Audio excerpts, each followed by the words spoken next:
Nabasa ko sa Twitter or sa X, ang daming nagpo-push na ikaw daw ang mag-remake ng Tanging Ina. Ano masasabi mo? Siyempre, Tanging Ina nyo rin. sorry. Gano'ng katagal yun ang ginagawa yan? Nagsimula ang team namin. Sa patikim-tikim. Iba yun. Iba yun. So, syempre, first time ka mapapanood sa GMA, no? Sabi nga ni VJ Ai kanina, paano kapag bigla kang pinapasok sa bahay ni Kuya? Game ka pa ba? Parang hindi ko na kayang pumasok. Uy, kasi siyempre may mga anak ba tayo. Pero kung ipasok kaming pamilya, di okay na. Para makalibre na rin kami ng bigas at saka makalibre na rin lahat. Kasi mahal din ang kuryente, mahal na rin ang kuwan. So, why not? Big brother, sige na lang. Kasi ang ginawa namin hotel para magkaroon na rin kami ng staycation. Mag-uwi ko ba? Alam mo, mag-uwi ko, Titons. Mag-uwi ko pa. Bakit kagabi na naman umuwi?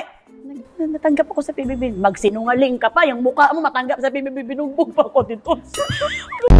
Pumunta si Sir Marcos kinabukasan. Sabi ni Mama, tanggapin mo ng anak ko sa PBB. Bigyan kita ng 1 kilong shrimp. Wala naman ko. Afford ni Sir ko. Rakit na 10 kilong shrimp. So, girl, how's life? Life is miserable. Ano yung kinoya? Kinoya.